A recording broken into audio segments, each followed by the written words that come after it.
Hey everybody, it is Elsid932 on YouTube. Thank you so much for joining me. We are here for another episode. We are here for episode 3 of Love is Blind Minnesota.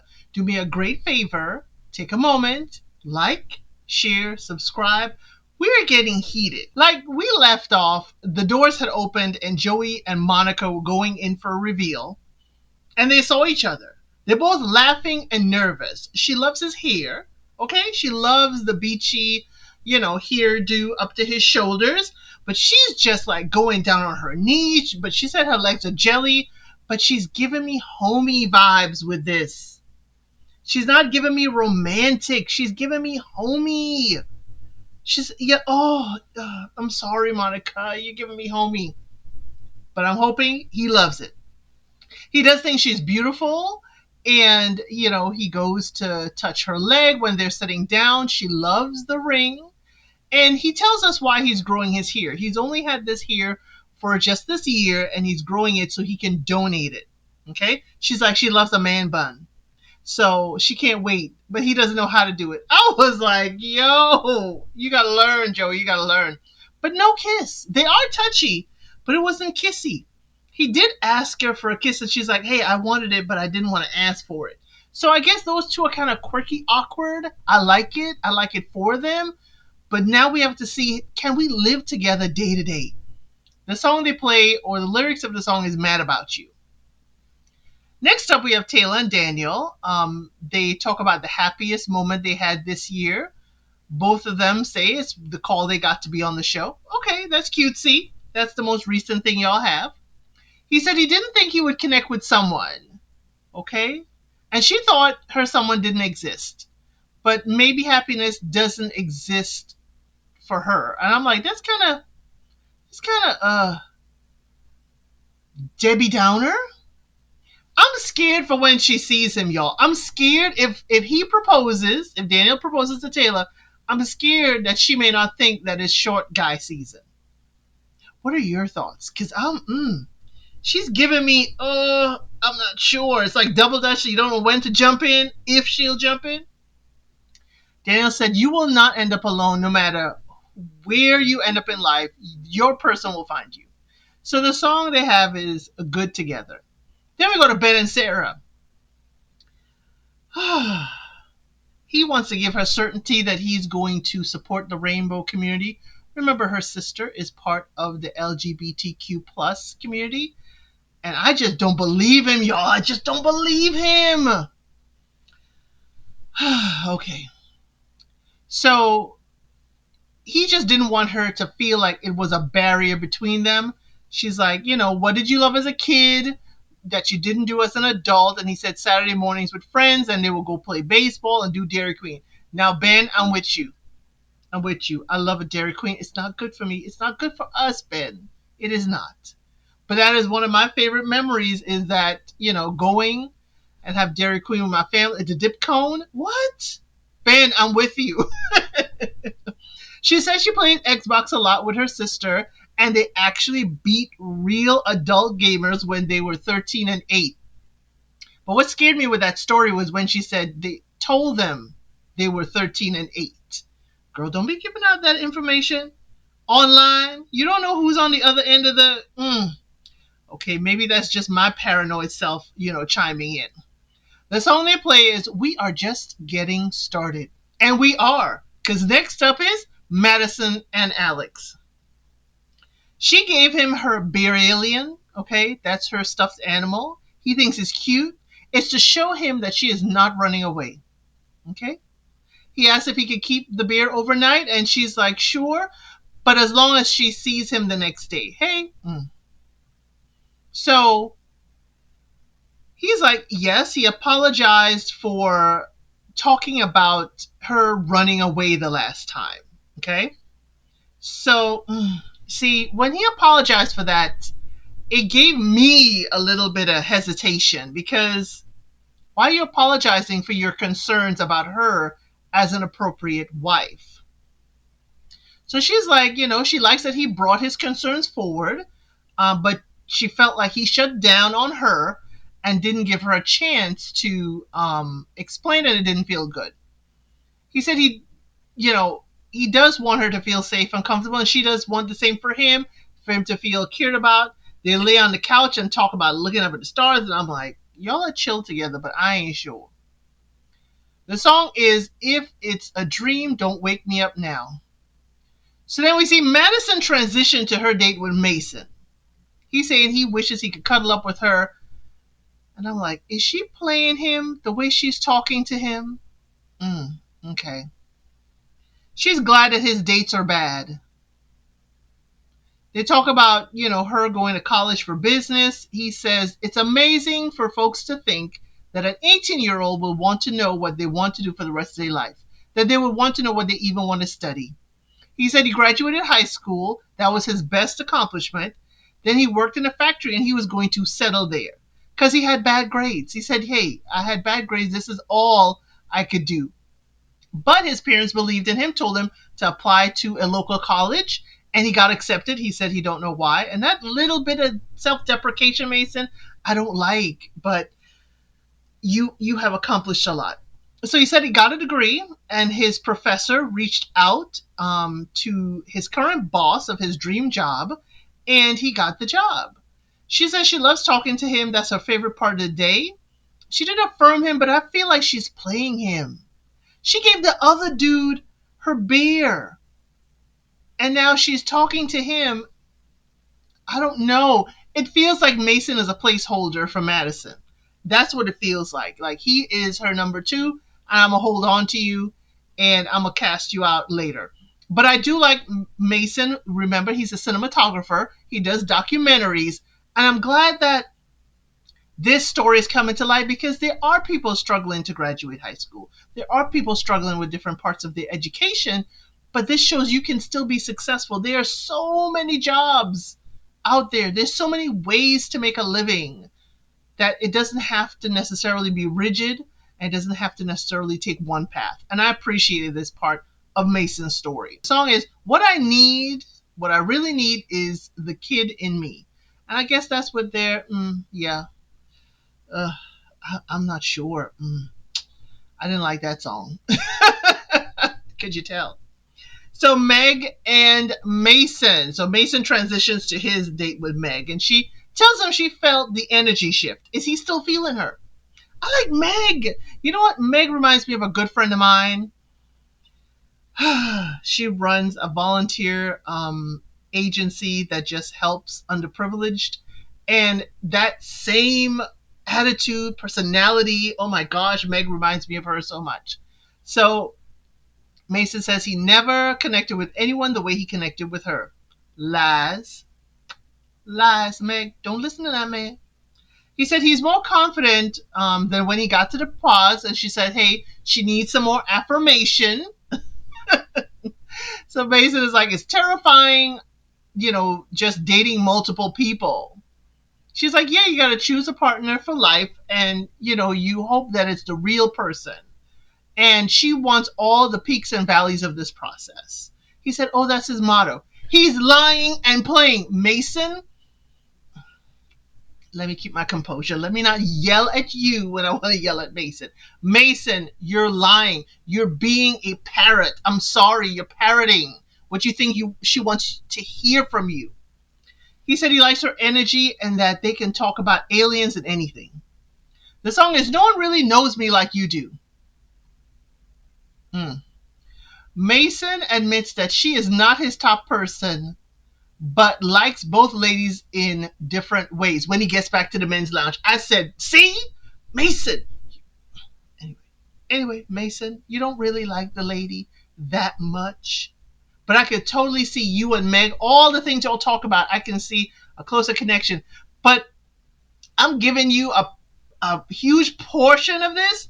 But Mason, Madison is playing with your head, my dude. Oh, and you're falling in it. Anyway, let's move on. Lauren and David. Okay. She said Lauren says she wants to be more guarded because the ladies are treating her differently. David's like, hey, be yourself. Okay. So they talk about kids. And they talk about their, phones. When they get their phones back, is there anything that they want to delete? He said, nope, there ain't nothing he wants to delete. He fine. No, that's because he deleted it before he got to the show. That's just my assumption. That's just my assumption about David. I'm sorry, y'all. David screams play to me. He screams he's playing everybody. Okay? She does say she never lived with someone, and I'm concerned. I'm concerned. I'm concerned, never lived with someone. But she says she wants someone who could tackle things with her or when she's not there. They do, divide duties. She prefers to do the laundry because she's handling clean things. And I'm like, you're putting them in when they're dirty, girl. Come on now. He rather does the dishes, so match made in heaven, I guess. Match made in the kitchen and laundry room. He said he can see himself proposing to her. He has not been in love for a long time. He's becoming a new person, and he does not show this part of him in the real world. Is he acting? Because David is just giving me, I'm going to tell you what you want, girl. I'm going to tell you what you need, girl, because I'm it. The song is You Do It To Me. David says to the men in the men's lounge that Molly is his former type. Lauren is a school teacher nerd, but he likes her. So he's battling with, do I go back with the type I'm used to, or do I go forward with the teacher slash nerd that I'm not used to? We'll find out, because David's next date is with Molly. He said, hey, the men are telling names now, and it's different. She said, hey, I'm not talking to anyone else. Oh, he just perked up like, oh, this is very confident. He likes this. That, she says she wants him to make the right choice for himself. She's like, life should be fun and easy. Molly, how do you handle it when life is not fun and easy? That is my question. How do you handle things when life is not fun? Because life is not always going to be fun. So they talk about their schedules, and, she says, hey, I am not going to be the one to prepare dinner and have it ready for you at 9 and we all sitting together. She got late days and so forth. He says he likes it that a woman has interests and hobbies that do not involve him. Sounds like you had stage 5 clingers in the past, David. So I'm just saying, it sounds like you had some clingers in the past. He said he likes this experiment because we're all different, and she does say that her parents had different politics when they talk politics, and that is not something. They talk about politics, y'all. I ain't gonna bore you with it, but they say life is not black and white. He does say that if his child does turn out to be part of the LGBTQ plus community and came to him, he will be very proud of the child for coming to him and proud of him as a parent for making it comfortable for his child to open up. That is the part I liked with their conversation. Okay? That is what I liked. So the other part I was iffy with David is he's asking her, does she believe they have an emotional connection? He's asking her to tell him.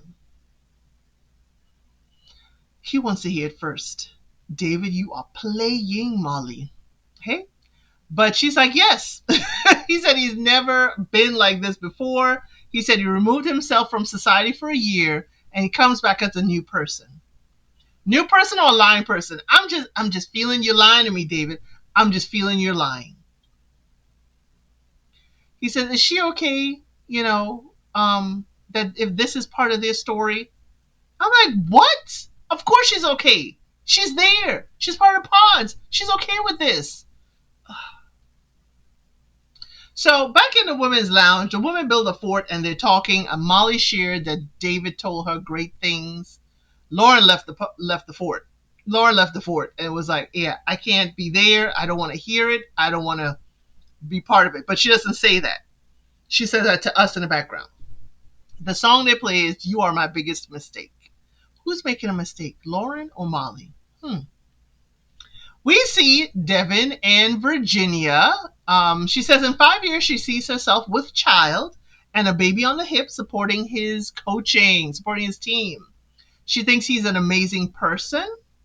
And he asks, has she been closed off for a reason? Because he feels like there's something deeper and he needs deeper in order to propose. He said, this is supposed to be forever, but how can it be if you can't talk to your person about anything. And she thinks he's not telling her something. Y'all, I too feel Virginia's holding him back. I feel she is just keeping herself guarded. It could be because of the pods, or it could be something serious. And I think it's something behind it.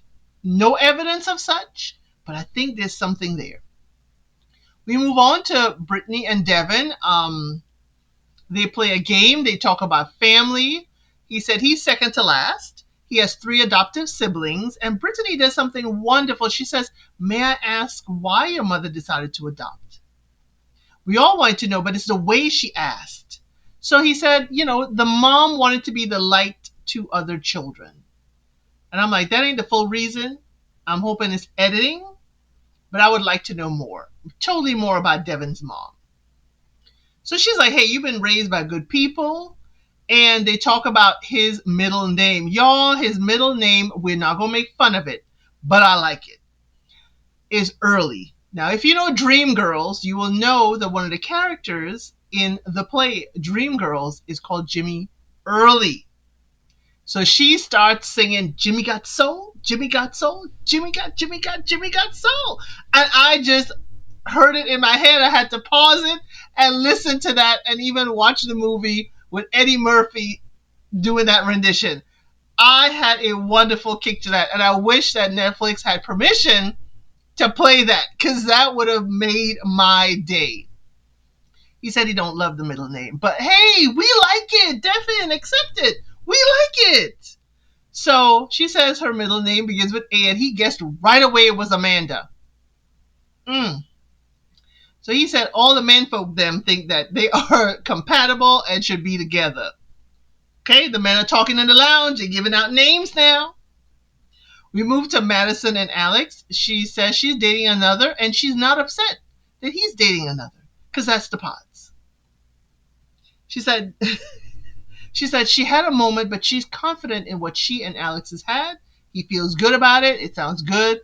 They both talk about it. They both lactose intolerant, and I'm like, y'all, we talk about just about anything. Okay? So she says when she's stressed, she snacks. She doesn't really eat sometimes. She said at 17, she felt responsible for the well-being of her family. Her childhood wasn't there. She said she told herself she was a robot and didn't feel anything and completely disassociated from her body. That's her avoidant behavior. She had to let go of 1, the child that she is, and 2, her own feelings in order to provide for her family at 17. And I think she's telling us 17, but I think it was much younger. I think it's much younger. I can kind of feel it. It was much younger. So she said she, didn't keep track of time, and she would end up going hours without eating. So he asked a very responsible question. How can I help you? She said there's nothing anyone can do to save the day. Girl, young lady, Madison, you've got to be able to let your partner know how to help you.